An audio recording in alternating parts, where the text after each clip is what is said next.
My name is Dave Hollenbach, the host of From Embers to Excellence, a podcast that explores the many facets of leadership from the perspectives of some amazing people. We discuss the triumphs and failures that have shaped our lives and our leadership philosophies. I've found that it isn't whether we fail that defines us, but when we do fail, how we respond.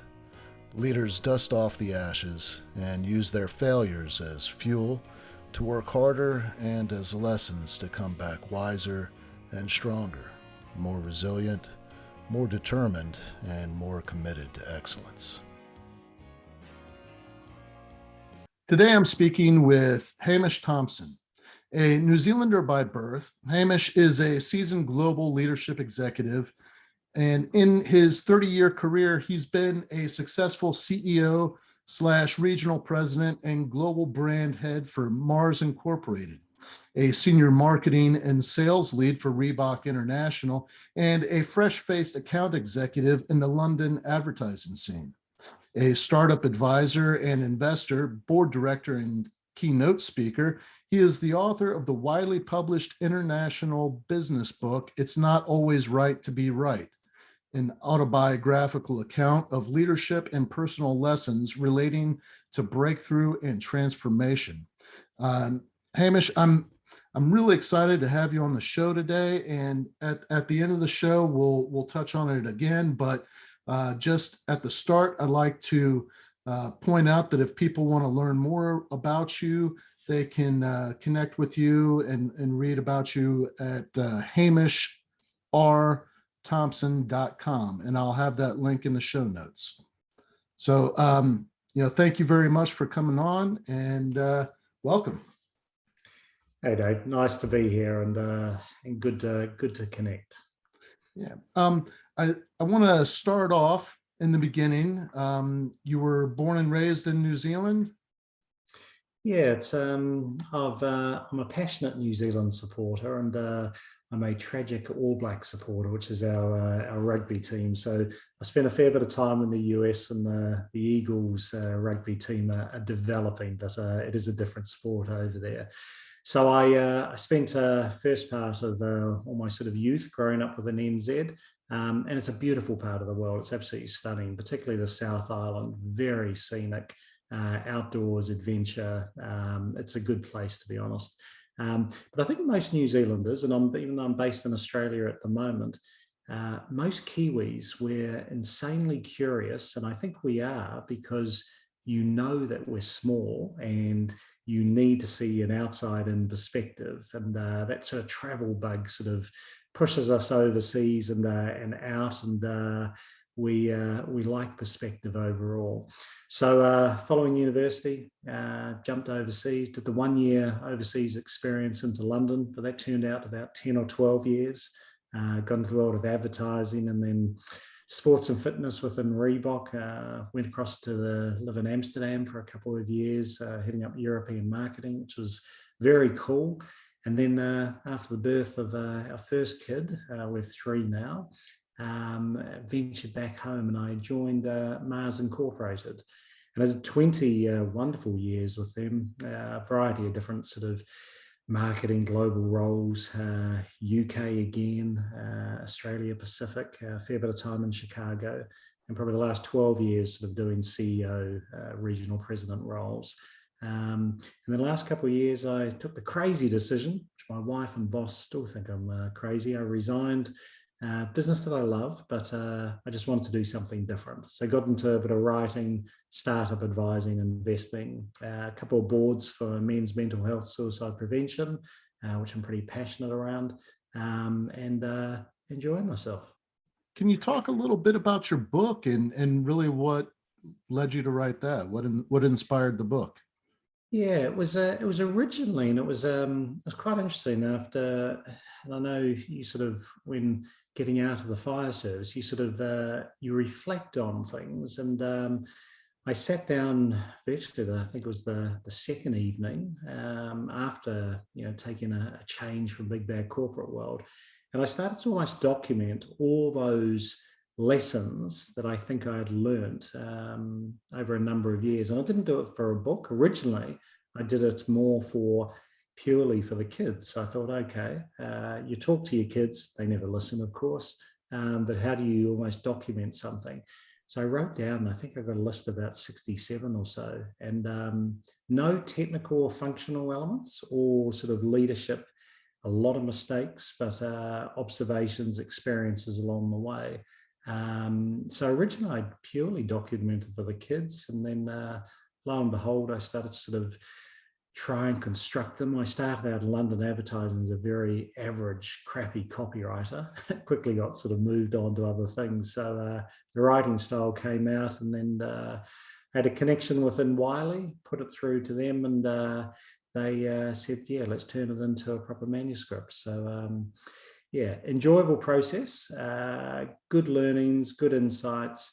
I'm a person who hates theory without substance. So it's very sort of action oriented within that sense, and practical.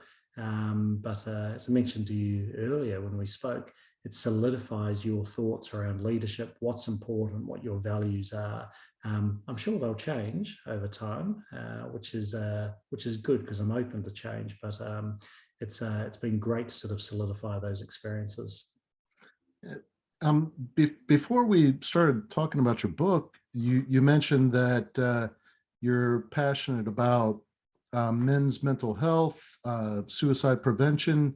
Can you talk a little bit about that? Yeah, listen, I've been very fortunate that I haven't had any personal experience in regard to my own sort of side. And I'm probably like sort of many, you're very aware of your triggers on when you sort of get out of balance. And I've always been one, Dave, that I believe that excellence in business, you have to have excellence within life. And I think getting that balance.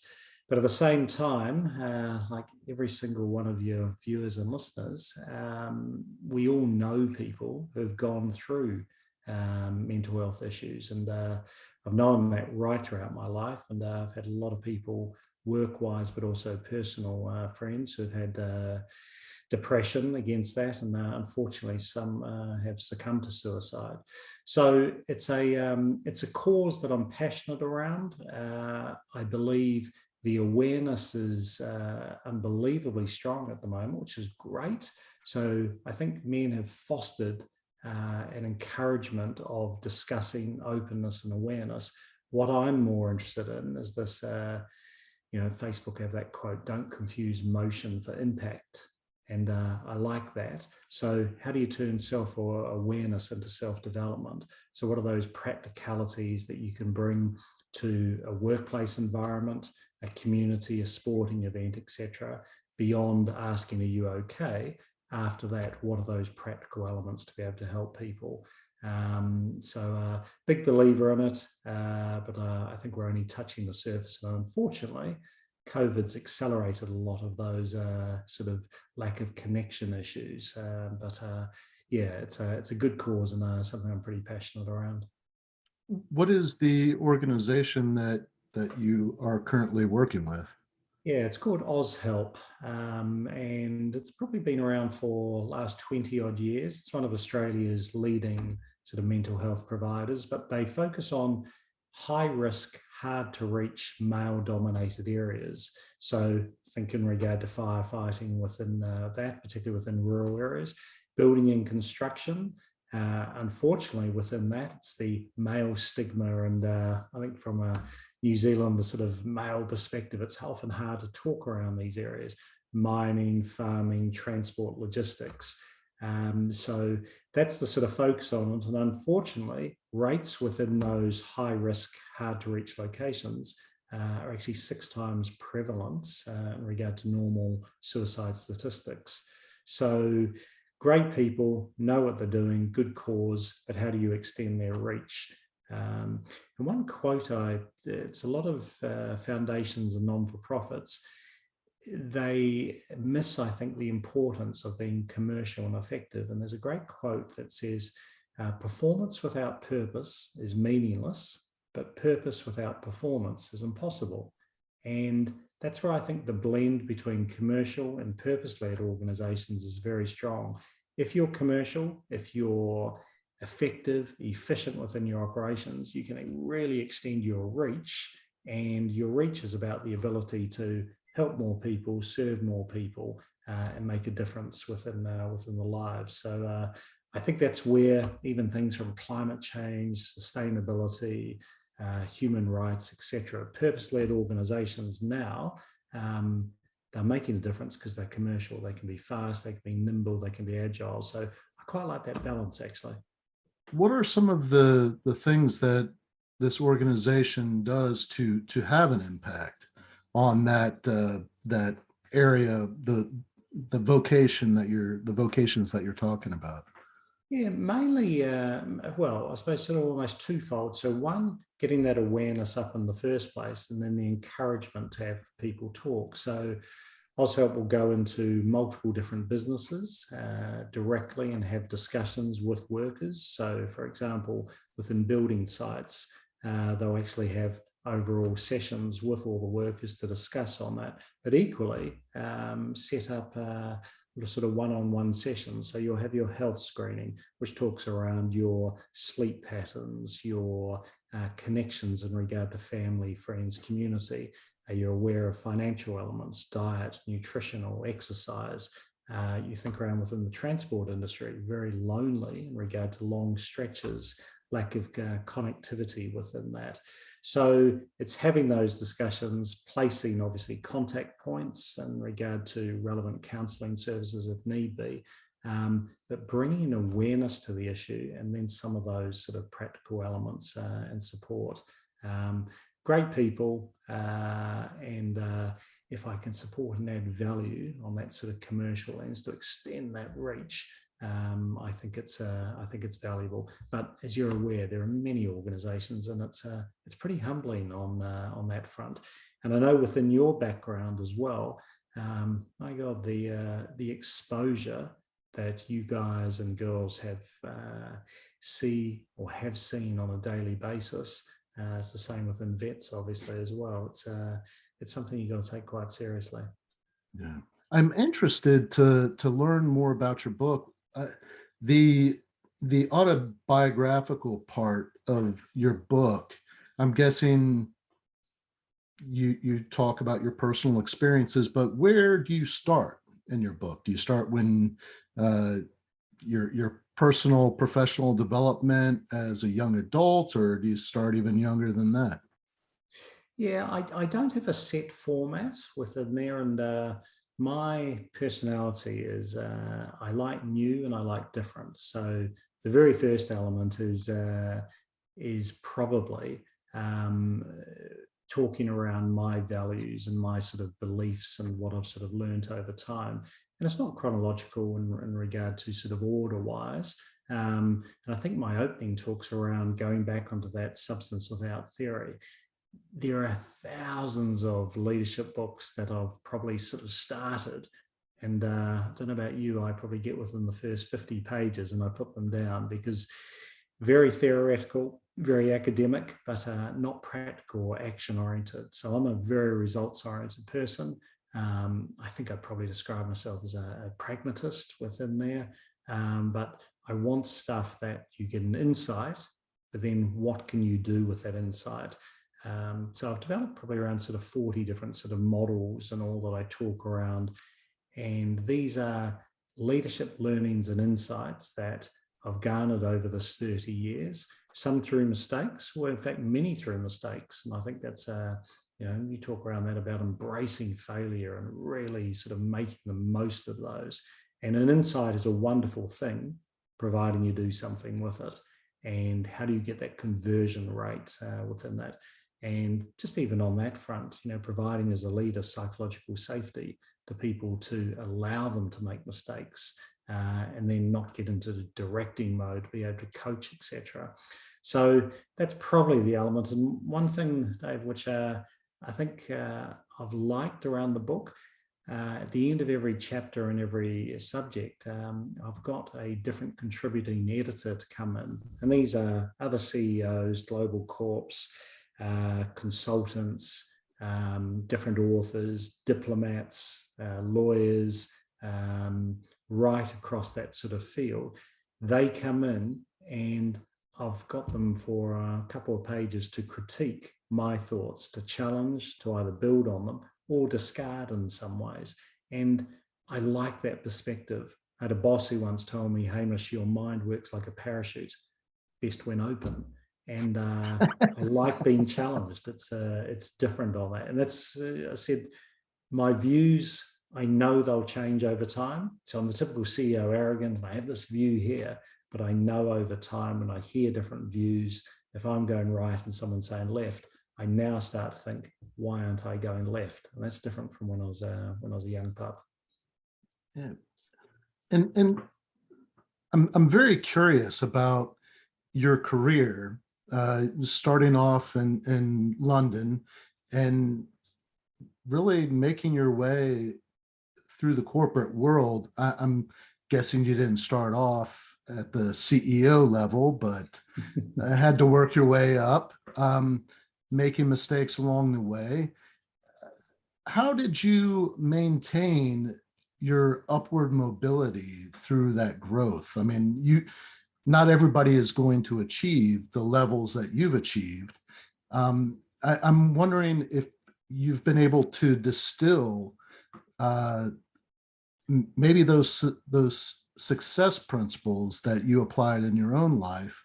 And what is it about you that helped you achieve so much when others haven't been able to break through to that level?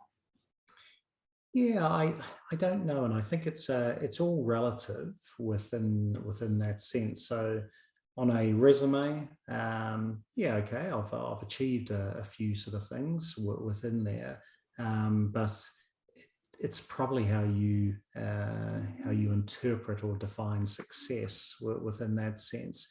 And I think that the way that I would place it is, I've never ever had what I term a career ceiling in mind. I've never had a restriction sort of level about what I think I could or could not achieve. And it's not saying that there's a degree of arrogance within that. It's just that I've never sort of seen it as a barrier. But at the same time, even though now I advise people to do it to get ahead of that curve and to really plan in advance, and I've got a chapter within that talking around actually getting ahead of the curve and planning out in the future. I never did that. I never set out to be a vice president, a CEO, a regional president, marketing director, any of those elements. They just happened. But at the same time, I never had a barrier in front of me. And I think the other elements, which is probably what I've enjoyed the most, is I am that curious person. I like being exposed to new and different things. I've got a chapter titled Constant Dissatisfaction, and it's not a healthy one. A healthy dissatisfaction is when you look at things that are not working and you'll want to improve them.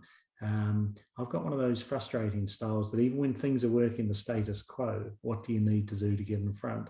And there's an ex-All Blacks coach, and his name is Steve Hansen, and he's got a quote that says, "You don't need to lose to learn, but it sure helps." And I love that. But how do you actually get ahead of that curve so you don't need to get yourself into a learn position? So you don't need to get yourself into a lose position. And there's a variety of methodologies and models, etc., to be able to sort of push yourself out of that comfort zone before things are broke. How do you get ahead of that? How do you set your own agenda, etc.? So that's where I think it is. And I think it's really important in a lot of the mentoring that I will do to young execs now. When you start out, don't set yourself a ceiling of where you can get to, but equally, don't get into prove mode. So normally most people start a new job in the first 3 months, they won't provide too much input. Your first 3 months to me are the most valuable for yourself as a learning experience, but equally, it's your opportunity to give fresh eyes and perspective. It's reverse mentoring into head people within there, telling her and him something they probably don't get exposed to directly from their leadership team. most leaders, their direct leadership team, they think exactly like yourself. They say they're different within diversity, but majority of the time they think in a very model to think like the leader thinks. You want people to come in, fresh eyes perspective, says it as it is, external perspective, insanely curious. So it's a really key element, I think, within the start of someone's career. And equally, don't start changing or refining who they are. Follow what's true to them, which is all around 100% authenticity, obviously.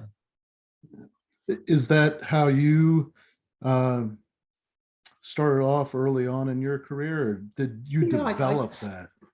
I think you develop over time that confidence in regard. I've always been, as I said, I've always been insanely curious. But I think I've also always sort of have had a challenge sort of mindset. Um, and I think as long as you do that respectfully and challenge and provoke and think around possibilities, I think is key to it. One element that I think has always been quite a positive sort of attribute is a concept called drains and radiators, which I think most people sort of intuitively get. A drain is, and we're all surrounded by them. You know, it's a drain does exactly what it says. They suck the lifeblood out of possibility. There's negativity. There's limiting beliefs on what can be done. And often the worst drains are those who've had historical success or historical experience, because they're not willing to change and they always think there's a reason for things of happening and they don't look at possibility. And I used to say it's the worst thing for a leader to have a drain around them, but it's actually worse for your team because it permeates right across an organization.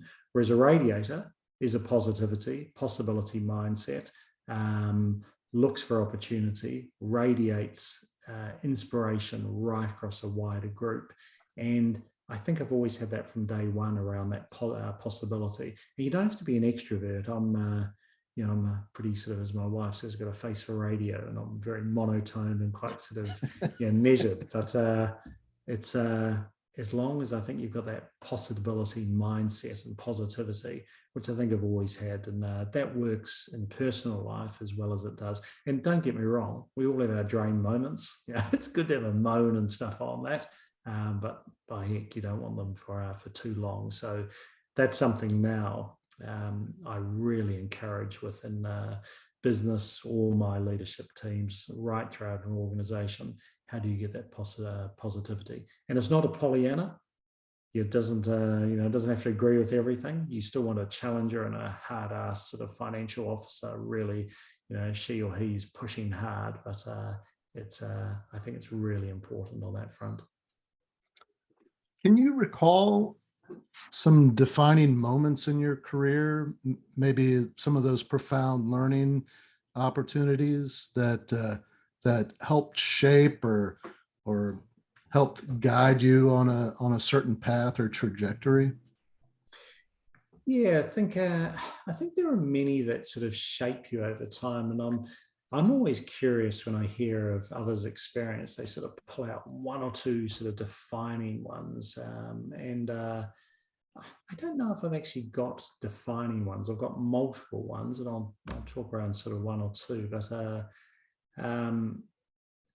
I'm curious as to people who have those defining moments, and I sort of get back about to, do you need to go through one of those to really get that insight? And that's the bit that I'd encourage, and I try and encourage most people. How do you get to that knowledge without having to go through those pain periods? How do you get to that earlier within your career? So I talked around being purposeful.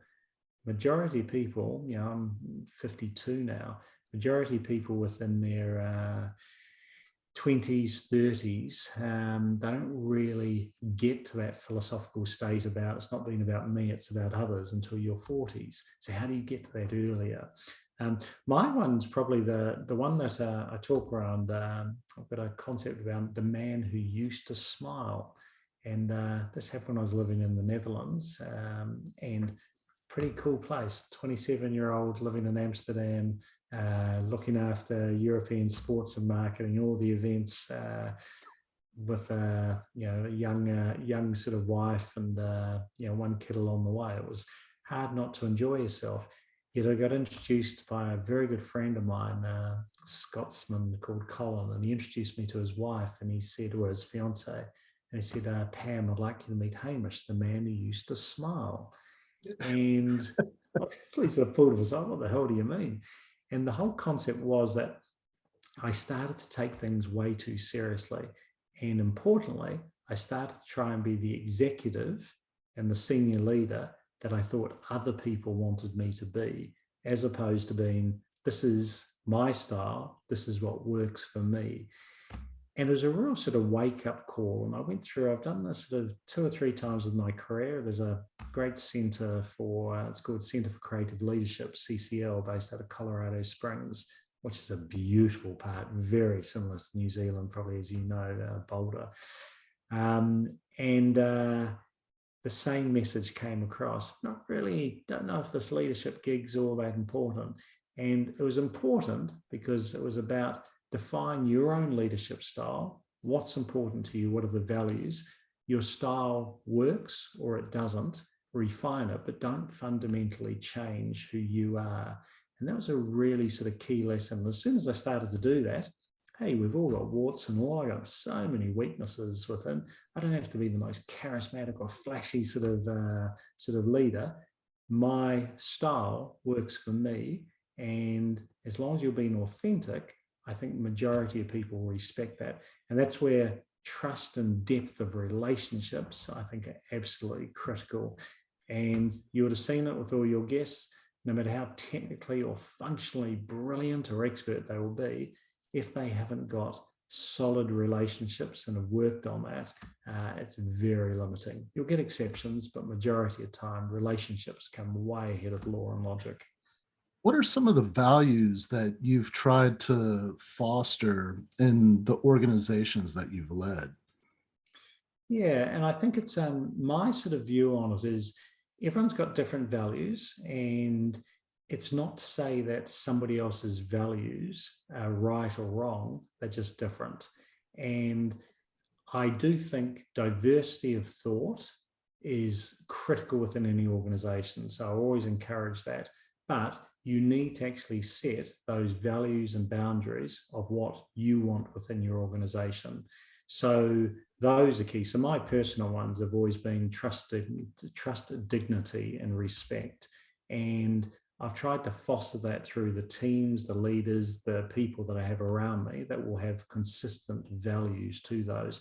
I want them to think vastly different from me. I want them to challenge. And I think a good leader, and I've started to do this probably in the last maybe 12 years, I value others' opinions ahead of valuing my own.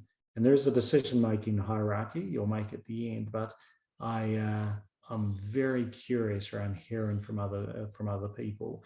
And it's totally okay to have your views, etc., challenged, but you want those consistency of values to be able to come across.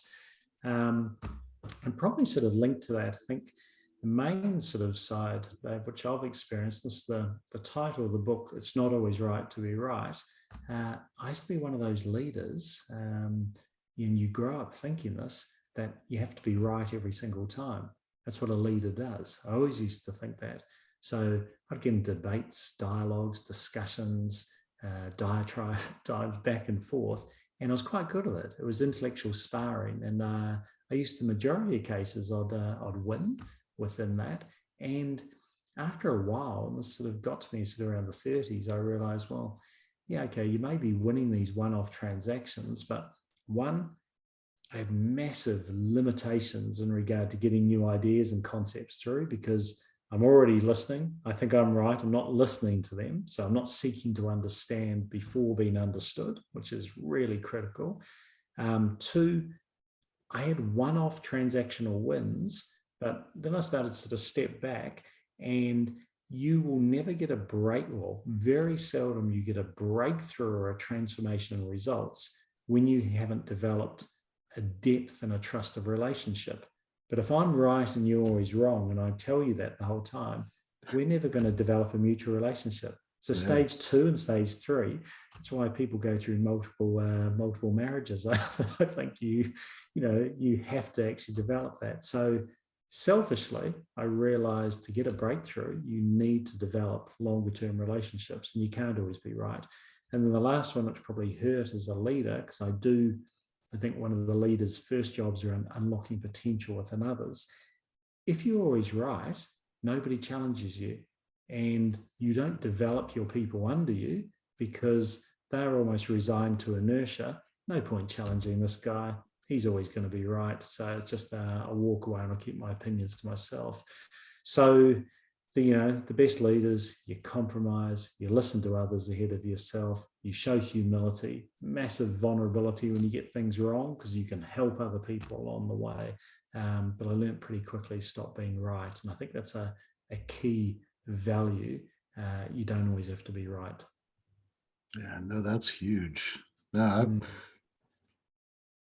I wish early on in my leadership roles I had that mindset. And I think anybody that serves in a leadership position for long enough has that, meets those crossroads, and it's like, oh yeah, maybe I should dial back the ego here.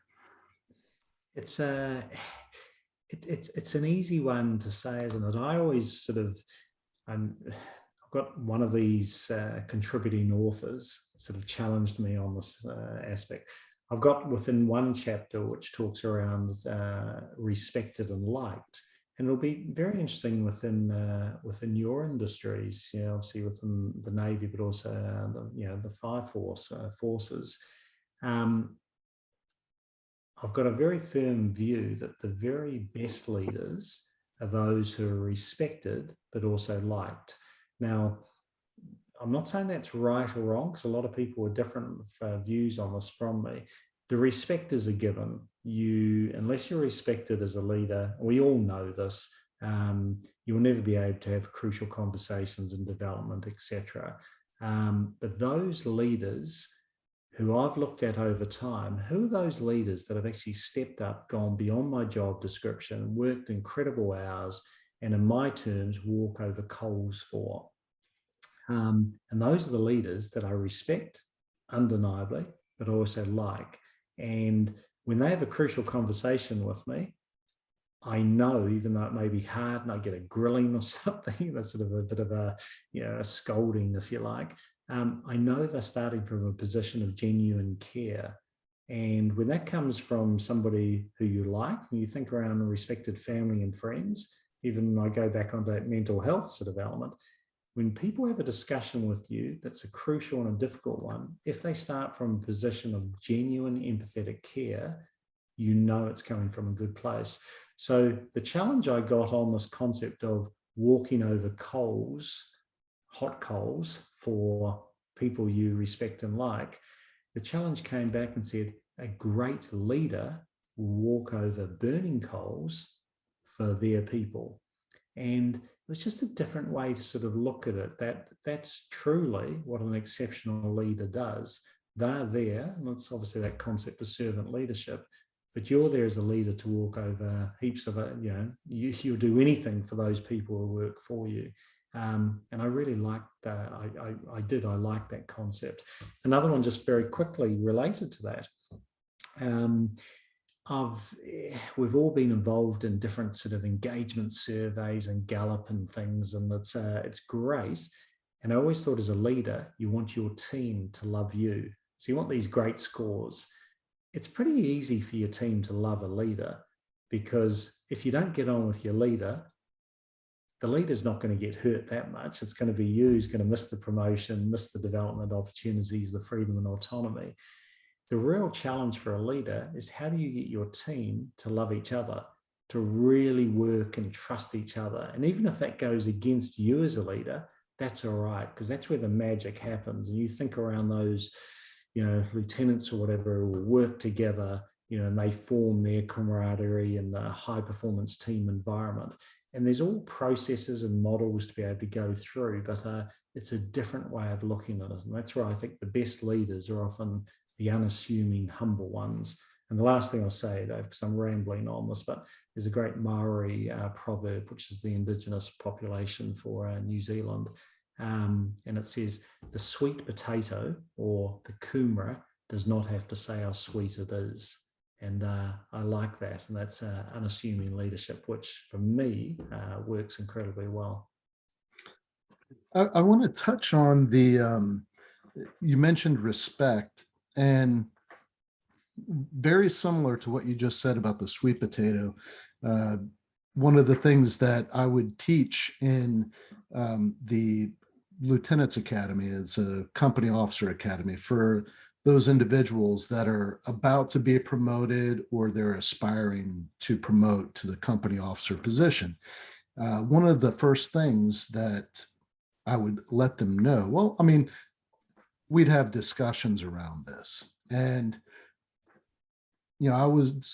whenever I would teach, I was typically in my Class C uniform, which is a button down short sleeve shirt with the badge and, the ribbons and, gold bugles on my collar. And I would always say, have you ever had an officer that grabbed their brass and, said, I'm the one with the bugles, you'll do what I say? And I said, those are the individuals that need those bugles to feel important. If you're going to lead people, the last thing that you want to do is rely on those bugles to get them to do what you want. It has to be, they have to know that you're putting them first, that the mission is, to elevate them. So when you put your people first and they know that, there's never any reason to grab the brass. That I think that's the best way to lose respect is to, revert to your rank as a reason for people to follow you or do what you say. Like you said, the sweet potato doesn't need to tell you how sweet they are.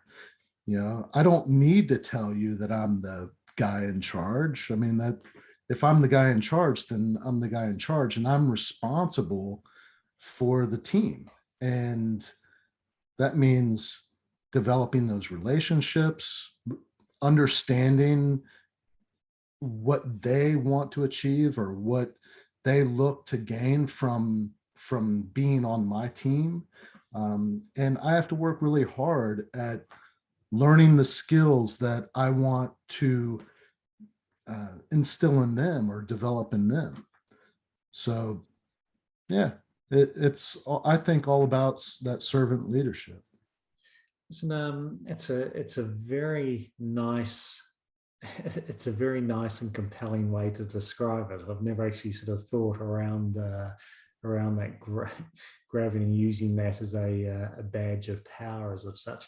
It's it comes down to an inner confidence, though, doesn't it? Around when you're confident enough to know that power is a privilege and yet it can be abused within there. And it is just a different style of leadership. And, probably 30 years back, it was pretty sort of similar. We all think of experiences within that.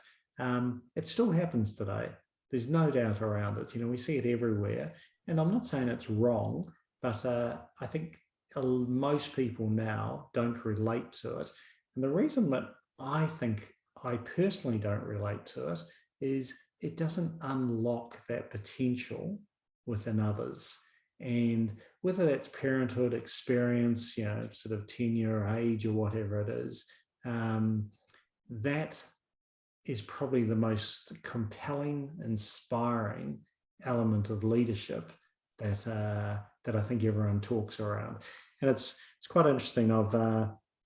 As I mentioned to you earlier when we were discussing, I don't think I'll be a serial writer. It's been different fun the last 3 months with Wiley, and they were tremendous. But the editing process, bloody hell, what a nightmare that is. It's so tedious, as you know.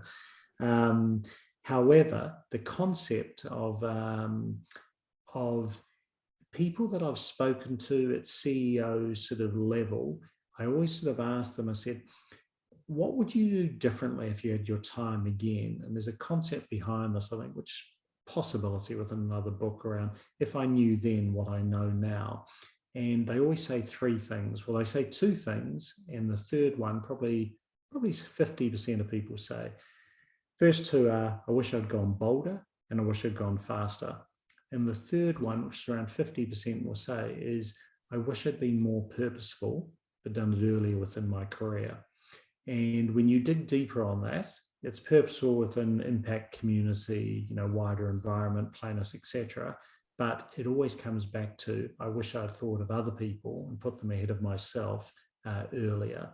And that's the element. And what I'm slightly different from other people.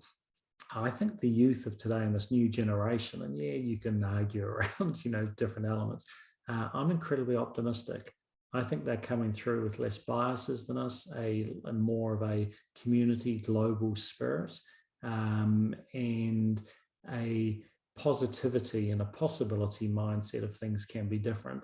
And I think they are more purposeful from an earlier age than potentially my generation as well. And we've talked around it a fair bit, but you're so right around the importance of that relationships. And I've got, I think it's the first chapter within the book, it says relationships or law logic relationships. And it was a lesson I learned very early that your relationships, and there's processes and models to develop relationships. They don't just come naturally. It's like anything. They are actually so much more important than the law and logic. They're more important than technical or functional expertise. We all see amazingly brilliant people with incredible, creative, innovative ideas. But if they don't have those partnerships and others to build off and integrators and connectors of people, God, they fail dismally. And it doesn't, sometimes there's exceptions, there always are to life, but those who are not connectors and relationships of depth and trust and quality, in my belief, they limit that possibility.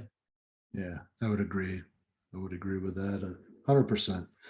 There's the outliers, but for the most part, there's, I mean, throughout my career in the fire service, there's those individuals that are just superstars, but their people skills suck. So nobody wants them on their team. Yeah, and it's a hard one when you're in a leadership position if you've got someone who's technically and functionally very strong. And I've probably 3 or 4 times in my career, I've kept people who are incredibly gifted within their jobs, and I've kept them at senior levels for way too long. And in that analogy I used before, they're drains. And what I should have done very earlier is actually remove them from the organization, but did it incredibly quickly before having a negative impact. I'm a leader. Whenever you make an organizational design change, redundancies, exiting people, you should feel personal pain. People talk around leadership as though, no, it's just business. I don't agree. When you impact with any personal life, you should feel pain and angst within that. That's what good leadership is around. However, every single occasion that I've exited somebody from the business, if their mindset or value consideration or their negativity wasn't right for the organization, wonderful achievement for the organization, boost immediately within that, even if you've lost technical skills, but also for the individual, it takes the pressure off them. If it's an environment where they can't thrive in their personality, it's not saying their personality is wrong, it's just not right for that organization. And I've got, David, I've got a hiring philosophy that I've had for a number of years, and it's called C plus W is greater than E. Curiosity and willingness is greater than experience. And it's not always the case. You're not going to put your frontline firefighter out there with no experience and very passionate on that. But if you're curious and you know there's a way and you're consistently seeking new learning opportunities, insights, and making yourself better, you'll find weaknesses that you've got with a lack of experience. And if you're willing, and I term that as very passionate within that, to close those gaps, that's the type of people I want surrounding myself, but also equally for the benefit of my teams or organizations. Now, have you been doing many speaking engagements that are focused on the content of your book? Yeah, yes and no. I have in regard, and I've got a sort of series of things that I talk around expectations, and I do it from a CEO lens: expectations of exceptional leaders, expectations of exceptional agencies and partners, and of graduates, of new recruits, of different departments, etc. So I've linked that in, and I talk around a lot of the concepts within the book as well. And I've done that to a variety of sort of multinationals and things who I relate to because I know their world. But equally, the last couple of years, I've been immersed within the startup community, and I've invested within a couple of sort of global small startups within digital food, and one even within neuroplasticity. Different sort of cognitive learning things, which are totally different for me. But I like the entrepreneur's agility and mindset, but equally, I like around some of the discipline, the processes and procedures that I've learned from the classical business world. And again, not one is right or wrong, but I think that balance actually works in together. So I like that. But every speaking engagement that I have, I genuinely enjoy the Q&A and the challenge. I'm slightly different, that I like to get that views and challenges out, and I learn different things. Like, I'll take away from this your concept of actually using that badge of power, which often doesn't work for the best results. Yeah, that's for sure. And when you're the person that is following a knucklehead like that, it becomes very frustrating because there is no talking to that individual. You're right on that. There's I've got a concept called bad bosses are great bosses, and the reason I put that is right throughout your career, we've all had them. You will come across bad bosses. Fortunately, not too many. And I've been in wonderful businesses where I haven't had too many, but you come across them. And most people, and I encourage this to, even my sort of kids as they getting near that stage of getting into the sort of working world, when you come across a bad boss, don't look at it as though, Christ, I've got to get out of here and I've got to do something completely different, and there's no learning opportunity. You often learn incredible insight and context as opposed to content from a bad boss.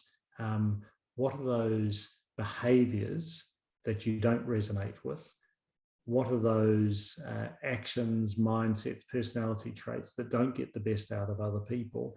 And how do you ingrain them? And unfortunately, there's a concept which you're aware of called the negativity bias. You often learn more around what not to do than what to do. So the documentation, and there's models and processes, document all those learnings that you experience or witness or see firsthand, the pain points from a bad boss, take that context into it. And there's always amazing learning opportunities. And I always view those bad bosses, and when you get a grilling experience, yeah, they hurt, but my God, there are amazing learning opportunities to come out of them. So you need to document them. And then as you go further within your career, you socialize those and talk around those because they're valuable. You talk around the vulnerability and hurt, how it made you feel as a leader. And when you put high emotion with high fact, people relate to that thing. Geez, I don't want to, display that type of behavior with a leader because it had this personal impact on someone. So storytelling, we all know it. It's probably my sort of marketing days. You can do amazing things with storytelling. I was always told the definition of marketing to me is actually changing conversations. And I like that. The power of terminology and language, or the power of storytelling. I think back, and this is coming from another side of the world, but the 9/11 experience, you hear the stories that come through and the way they are told of values and passion and vulnerability. My God, that's so powerful. And the benefit that derives onto others is huge within that. So I'm a massive believer within the power of good language, even if it's not always Kiwi language. Through this conversation, actually probably over the last 10 minutes or so of our conversation, one thing keeps on popping into my head. There's just some similarities to some conversations that I've had over the last month or so with regard to leadership, but more, what you were just saying about those lessons learned from the bosses that we don't want to be like. Those, the ones that stand out the most for me and many others is the boss that micromanages the hell out of you. And how do you navigate that sort of relationship where you might be pretty deep into your career and all of a sudden you've got a new boss and they want to micromanage you when you're pretty well versed in the position that you're in, and being micromanaged is something new altogether, especially when you've been successful so far in that position that you've been in. That is the most frustrated that I have ever been in the fire service, and and I didn't know how to navigate it, and I feel like I failed as a leader. I was in a leadership position, but I've had this mindset that to be a good leader, you have to first be a good follower. And I had a really hard time following that individual. It's just the most frustrating thing in the world to be micromanaged by somebody, especially when they're still learning their job. So, Yeah. Did you, have you, have you garnered a solution in regard to that since? no, that's why I was bringing it up, because I was Yeah. wondering if you have come across this and maybe found a way to navigate that. Listen, I've definitely come across it. I think we all do at times, and I talk around, some of the, I term it a subset of my sort of values, and it's what I enjoy around just the way I operate. And freedom and autonomy are really high up there, and you have to earn your sort of right in regard to freedom. I think the first thing on that is, and I'll probably talk two elements: one about when as a leader, how it's important to give that freedom autonomy. And I think there are ways to be able to do that. But then, more to your point around if you have got somebody micromanaging you. If you're somebody micromanaging you, I think you have to firstly try and develop that trust with that person. And very first way of endearing trust is actually deliver what you say you're going to be, what you're going to deliver. So accountability and responsibility for your results. And generally, majority of people should be able to do that, at that level, if they're being micromanaged within something that they know very well. I think normally from a boss's perspective who does micromanage is because they lack confidence in their own ability as well, and they can't handle sort of that failure aside. So when you deliver what you say you deliver, that to me allows you freedom to actually develop and sort of grow and get out of that comfort zone and try new things and opportunities. So I think the first thing is I would encourage people, you deliver, but then you contract back with your line manager and with your boss around, one, here's my stretch and development opportunities, and try and have the discussion around, which I term situational leadership. You will be providing me, as your subordinate, the best development opportunities when you coach and mentor, as opposed to situational direct and tell me what to do. Now, it won't work with everyone, but when you provide context to people and to say that my best development opportunities are advising, coaching, supporting, as opposed to directing, giving me the answers, a good leader will sit back and reflect and actually think, okay, where are those elements where I will put my hands in and I feel you actually need directing, but where are those elements that I'll sit back? And when you contract, I think it's always a good idea to contract with your line manager. What are those areas that we're prepared to fail in? And this is where that psychological safety as a leader is. When a leader contracts with somebody, it's okay if we don't not have success within 30% of the business, for example. The other 70, I'm going to hold you to account and you're going to do things this way. Not my style, but if they do that, that's okay. But that 30%, if things go wrong within that, it's all right. What have we learned from it? What are those insights that come out of it? And then the leader can hold that person accountable for learning and getting better and taking those learnings into stage 2. And I think from a leader's side, I've always viewed it that you are never, as long as you micromanage someone, one, you're never going to get the best out of people and you won't actually develop them, but it's not allowing you to be on top of the business as opposed to in the business.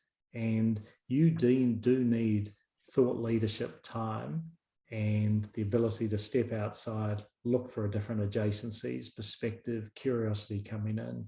And you cannot do that if you demand perfection or you get within situational leadership and directing as opposed to coaching. It is a tough one, but you go back on about bad bosses, you've probably ingrained that within your leadership style. Sounds as though you have, that, my God, now I'm in these leadership positions, I will not follow that. And that's it's another one. It's a invaluable lesson that you know doesn't bring the best out of people. So how do you actually, how do you do that? And then the other one is a leader.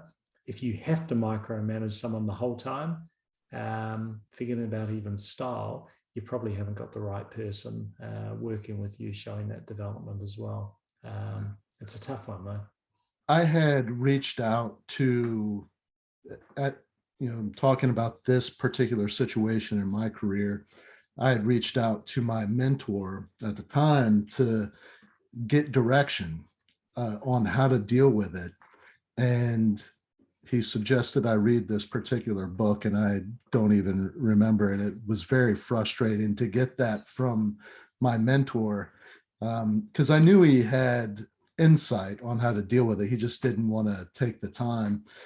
Also, because he was the person responsible for putting that person in charge of me. Those were actually some good lessons for me.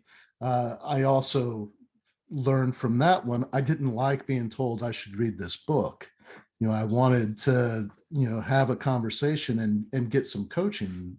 And so moving forward, when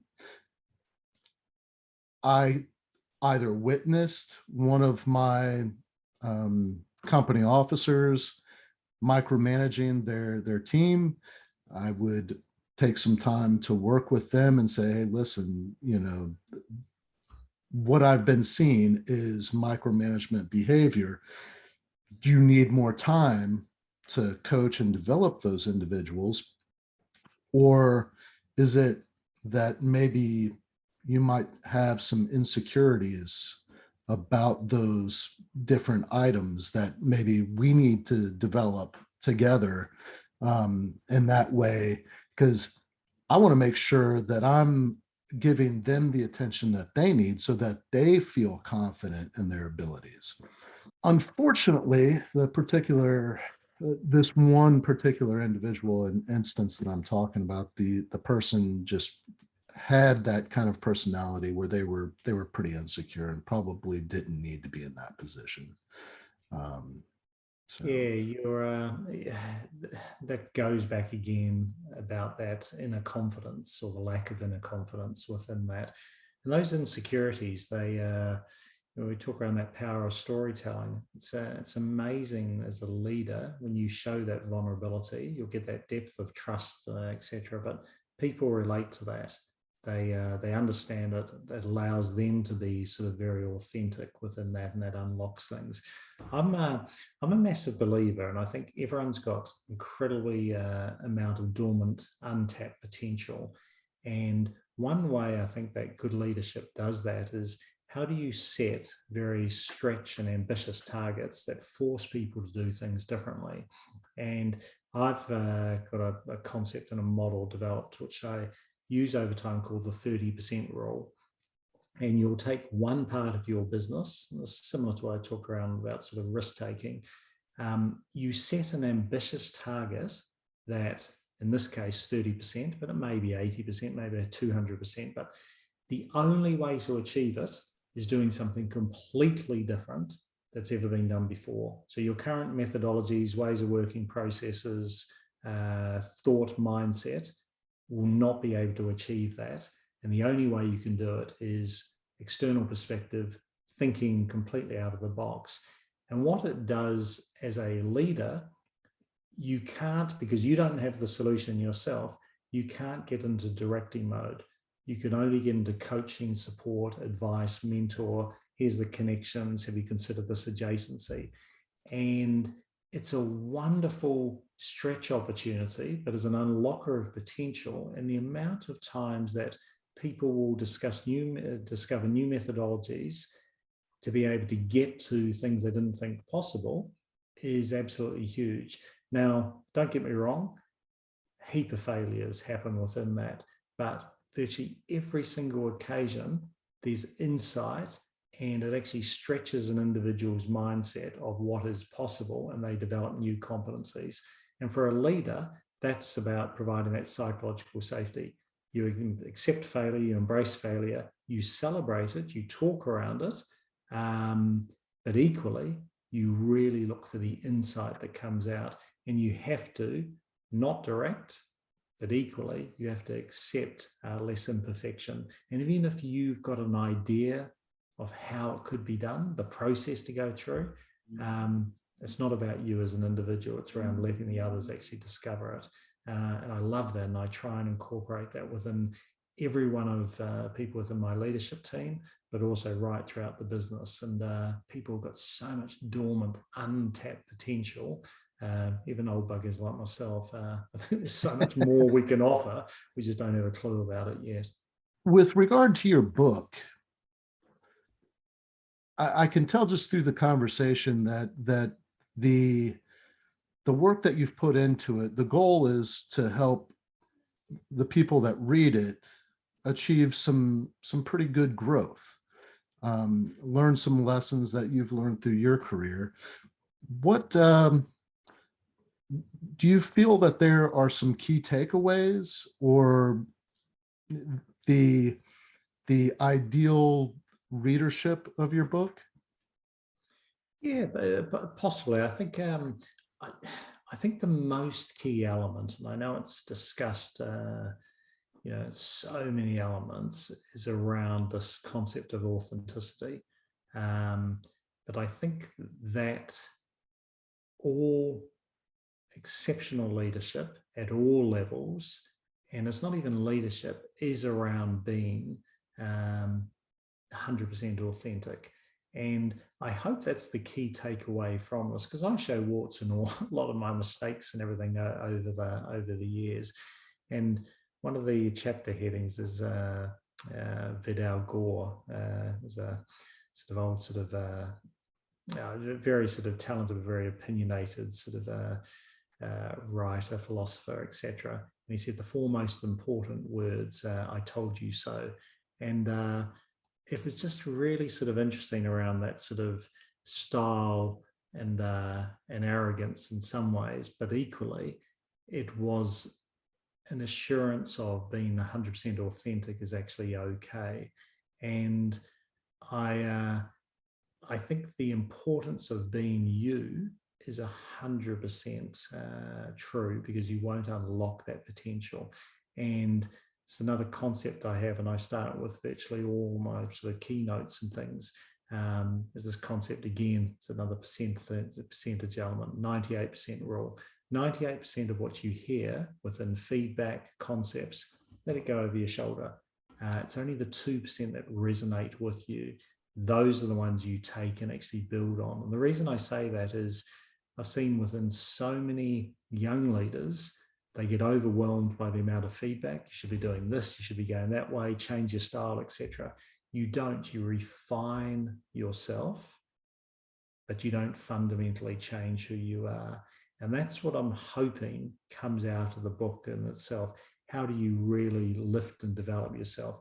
I've got a chapter there called Noticed, Remembered, Understood, which is an advertising concept. Of all the methodologies within advertising, I won't bore you. There's so many, quantitative sort of econometric models and things for all this, how you test, advertising behavior or attitudinal. The three principles are very simple. You have to be noticed, you have to be remembered and understood. Now, the same thing is around your personal branding style. So what's your leadership brand? How are you noticed in the first place? What are those signature artifacts that are unique to you and to nobody else? And when you document those, and this is a little bit like on the book, writing, you've found this yourself as well, it solidifies what's important to you as a leader and what are those values and principles that work, may not be right for everyone, but work for you, and it just crystallizes what's important to you. And that's what I sort of hope comes out of the sort of the book on a practical side around, okay, take concepts that work with you, but document them, socialize them, ingrain them within your behavior, refine, but don't change who you are. I like those sort of different perspectives I get from that. It's awesome. Well, before we go, is there anything that we haven't touched on that you'd like to leave with the audience? No, I don't think so. I think the only element probably, Dave, I think we've sort of talked around it a fair bit, and that may sound a little bit sort of altruistic, but I've got a pretty sort of firm view now of where things are happening within the world. I think this concept of just being an empathetic leader is becoming even more important. Probably relates back into some of that foundational work around sort of mental health, etc. But those caring and empathetic leaders with substance, by the way, I'm a firm believer in that. It's the listening aspect is critical, and that's sometimes, and this is a weakness of me being solution-based person, sometimes just listen, nothing else. We don't need a solution. But to me, getting that balance between, so that empathetic sort of caring side, really looking after other people, but with viable sort of substance behind it, I think is absolutely key. So I think this is where I'm pretty positive around the next generation coming through. I think they are a lot more empathetic, not in all cases, but I think in majority, which makes me hopefully a radiator as opposed to a drain within my own thoughts. Awesome. For those listening that want to pick up a copy of your book, where's the best place for them to get it, and what's the best place to connect with you? Yeah, so it's Wiley, obviously within all the sort of major sort of bookstores and things, but probably best for you US sort of North American readers, just Amazon within that. It's not always right to be right. And then probably best just jump through the website, Hamish R. Thomson, which is HAMISH, and then THOMSON.com. Or LinkedIn, or one of those. Other than that, I'm not a massive Twitter person within that. I know I should be, sort of thing, but be interesting to see Twitter under new leadership, how that sort of goes. But that's a weakness of me, but probably showing my age a little bit. But anyone like to connect and all, be more than happy on that front. But really enjoyed the conversation. Yeah, likewise. Thank you so much, and I'll have a link to your website in the show notes. And thank you. All the best luck to you and your book, and really appreciate you taking the time to talk with me today. Look forward to seeing you in Florida next visit. Yeah, we'll have to get a beer. Indeed. Thanks, Dave. Thank you for listening to this episode of From Embers to Excellence. Please like and subscribe to my YouTube channel. Follow me on your favorite podcast platform and visit hollenbachleadership.com for additional content. My goal is and always will be to add value to as many people as possible. So if I can be of any assistance to you or someone you know, please connect with me via email or on one of my social media accounts, linked on the homepage of my website. Remember, our failures don't define us unless we let them, and the only true measure of a leader is the success of their team.